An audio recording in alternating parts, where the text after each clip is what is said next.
regard de l'historien en l'occurrence, c'est de commencer sur la première grande bifurcation, puisque tu évoquais ce terme, qui est le recours aux énergies fossiles. Alors, c'est les choses, je vais un peu simplifier, mais en gros, à partir du début du 19e siècle. C'est ce changement de trajectoire des sociétés européennes qui les amène à avoir recours à des énergies de stock et non pas des énergies de flux. Et ça induit d'emblée, alors non pas une crise énergétique, mais une peur de la crise, qui va parcourir pour l'Angleterre notamment, qui est le cœur de mes recherches, qui va parcourir donc tout le siècle et le début du XXe siècle, avec une angoisse récurrente et qui surgit dès le début, c'est-à-dire dès 1789, on voit des géologues avertir de l'épuisement possible des ressources fossiles et donc de la crise dans laquelle ça entraînerait le Royaume-Uni.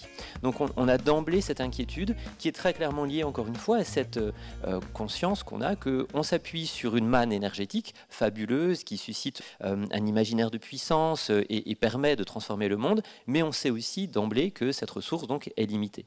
D'où des angoisses donc, qui vont parcourir le siècle et qui vont s'exprimer par des tentatives d'évaluer les réserves et le temps qu'il reste avant leur épuisement, avec notamment un moment particulier qui est la parution en 1865 d'un ouvrage très important d'un jeune économiste qui a voulu faire un coup marketing, qui a voulu se faire connaître, qui s'appelle Stanley Jevons, J-E-V-O-N-S, qui donc publie un ouvrage intitulé The Coal Question, la question du charbon, dans lequel il dit, à partir de l'évolution de la consommation passée du charbon, on peut se projeter vers l'avenir et constater que si on continue à consommer du charbon à ce rythme-là, eh bien, dans un siècle, l'Angleterre n'aura plus de charbon et c'est la fin.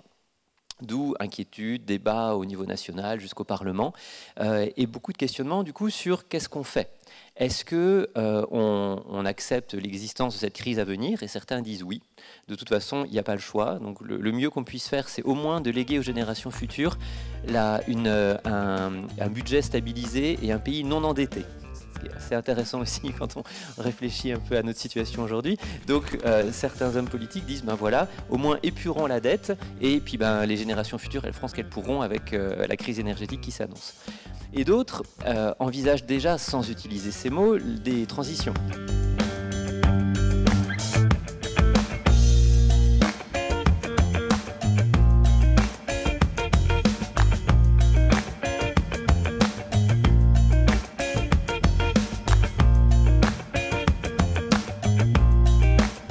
Ayant énormément travaillé sur des sociétés agraires, j'ai été notamment 8 ans en Afrique et j'ai été très sensible à l'énergie humaine. Et j'ai donc été sensible à l'arrivée du charbon quand j'ai travaillé sur la question énergétique. Parce que quelque part, et ça c'est une première distinction effectivement que je ne faisais pas mais qui était très intéressante, parce que c'est tout le problème du stockage qui est derrière. On passe d'une énergie de flux à une énergie de stock, mais quel flux ? Et quand vous regardez l'histoire, prenons l'histoire depuis moins 3, 4, 5 000 ans, pas plus, ça remonte en fait à l'infini, on constate que toutes les activités humaines, agricoles, urbaines, militaires importantes et commerciales sont à base d'énergie humaine, à base d'énergie animale, à base d'énergie solaire, à base d'énergie hydraulique ou à base de feu, comme par exemple à Madagascar, où avant de cultiver la terre, au mois de septembre, avant l'arrivée de la saison des pluies, on brûle ce qu'on appelle les tanetti, les collines, pour préparer la culture. Donc toutes ces énergies sont là. Ce qui varie en fonction des époques, c'est ce qui fait les empires, c'est l'usage de ces énergies, soit sous forme de techniques militaires surtout, quelle est l'organisation ou de la cavalerie ou des fantassins ou des chars, c'est à peu près ce qu'on retrouve aujourd'hui avec l'Ukraine. Hein. Jusqu'en 1750, je dis ça rapidement en me fondant sur Pomerantz, qui est mon historien préféré parce qu'il travaille sur la Chine et que je vais depuis 25 ans en Chine, on a tout d'un coup une rupture, effectivement qui démarre plutôt au début du 19e siècle, voire 1850, peu importe. Il faut toujours du temps pour qu'une innovation se développe. Cette rupture, c'est l'arrivée du charbon.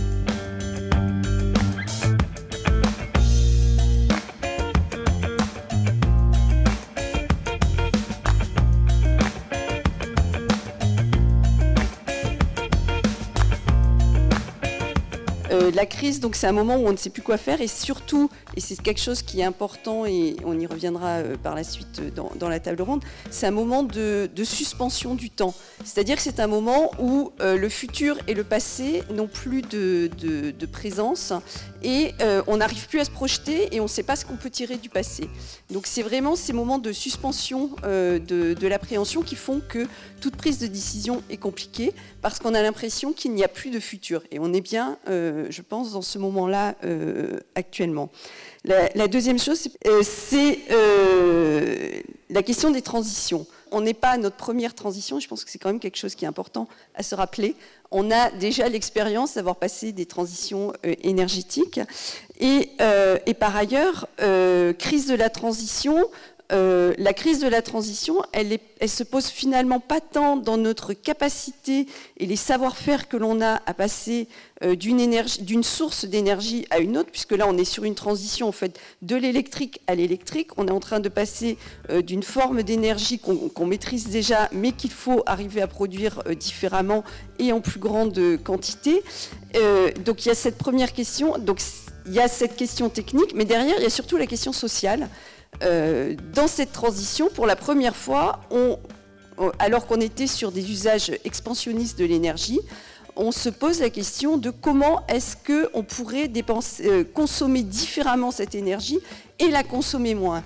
Et c'est là où je pense que c'est important, et j'avance un petit peu, j'anticipe la question précédente, qui est la question de, du coup, quels sont les apports des sciences sociales, puisqu'en fait, on n'est pas simplement face à un problème technique, mais on est aussi face à un problème social. Alors, les problèmes sociaux se sont posés aussi lors des précédentes transitions. On ne va pas se voiler la face. À chaque fois, ça a été des révolutions à la fois technologiques et dans les modes de vie, mais là, qui se posent de façon effectivement plus accrue.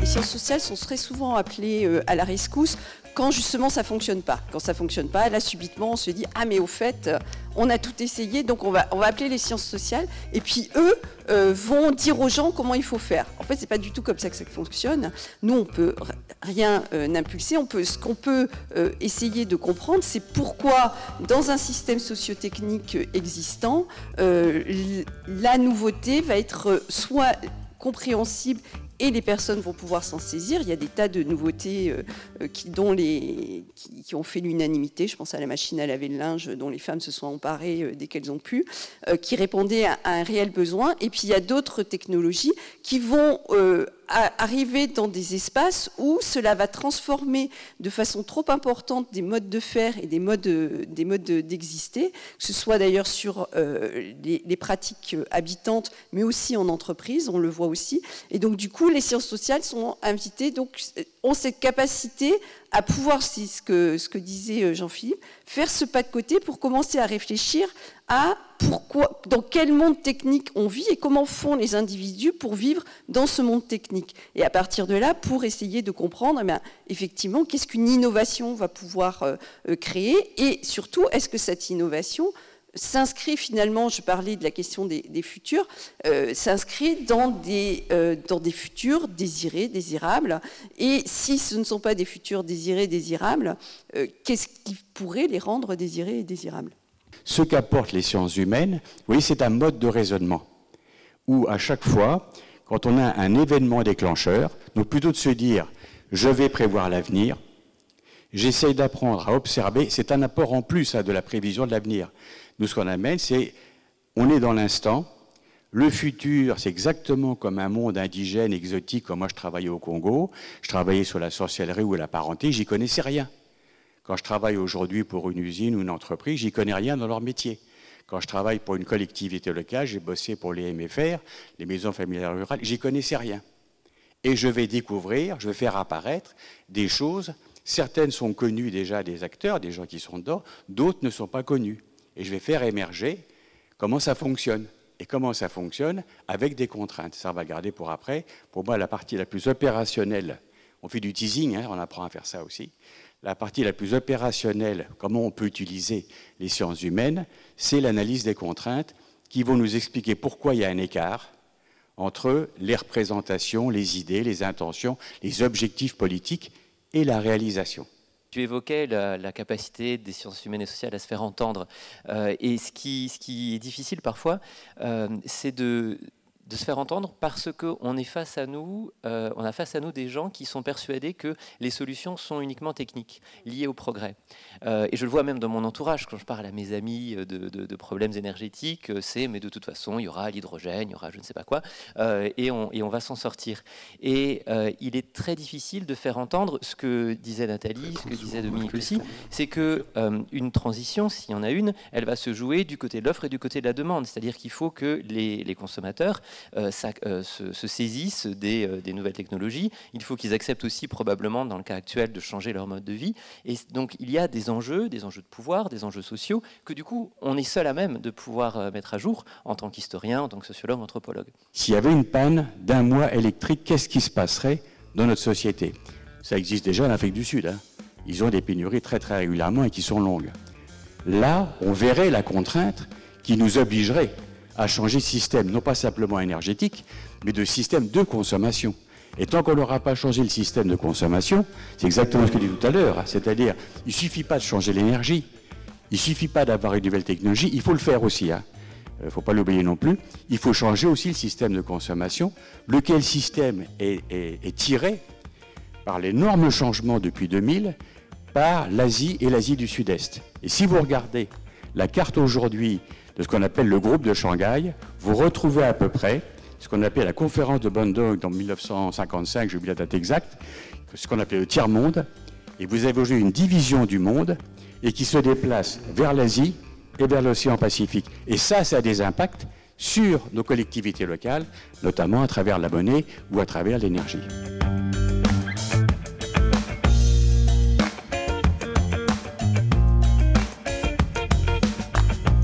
Il me semble qu'en tout cas, on n'a pas de solution concrète, précise à donner. Tout ce qu'on peut faire, c'est, en tant qu'historien, c'est d'offrir, de montrer des problèmes, en fait, c'est-à-dire de complexifier les choses, et de montrer aussi comment ces problèmes se sont posés dans le passé, quelles ont été les réponses apportées, et celles qui ont pu fonctionner ou pas. C'est-à-dire, il y a des voies qui ont été ouvertes dans le passé qui n'ont pas été suivies, qui peuvent être réactualisées aujourd'hui et réutilisées. Il y a un ouvrage que je trouve très intéressant qui s'appelle Rétrofutur, qui montre des technologies énergétiques anciennes, des voitures électriques anciennes qui datent du début du XXe siècle, la première Porsche par exemple qui est électrique, ou une ampoule qui avait été inventée là encore au début du XXe siècle, qui a été installée dans une caserne de pompiers en 1911 et qui fonctionne encore.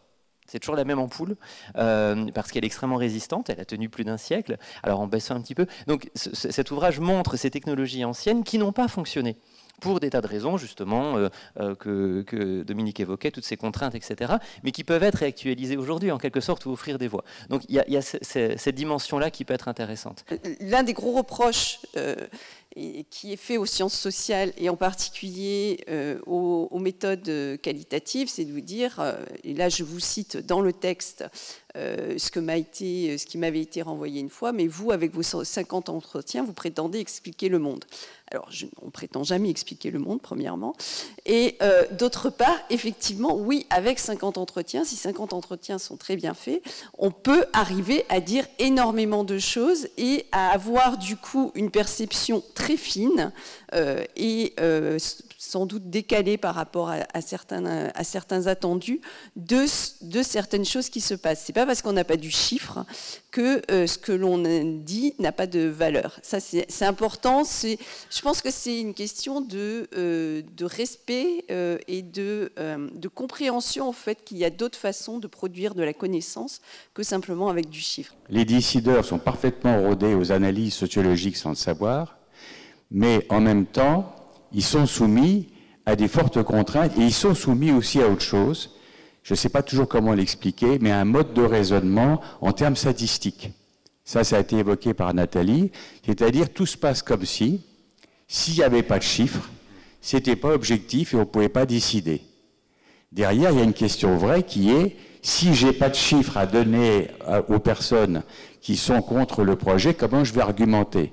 Donc c'est intéressant de comprendre que les approches qualitatives apportent tout ce qui est en dessous du radar des outils statistiques, mais les outils statistiques, et ça j'ai dû l'apprendre en discutant avec la demande sociale, avec les gens qui me demandaient des enquêtes, c'est leur mode de fonctionnement. Ça veut dire aussi que nous, aussi, il faut qu'on se forme à comment les gens en face de nous raisonnent, et donc comment en partie adopter le raisonnement des décideurs, ce qui est une vraie transgression, voire une souffrance, pour quelqu'un qui est dans un domaine des sciences humaines, de se dire il faut que je m'adapte à la population qui est en face, alors que je passe mon temps à dire aux décideurs, adaptez-vous à la population avec qui vous avez à décider. Il faut qu'on fasse pareil. Si on veut que les sciences humaines passent, ou si on veut que le changement passe, et si on veut aller vers la transition énergétique, il faut arriver aussi en partie à adopter ce qui est proposé par les opposants. Sinon, ça ne passera pas.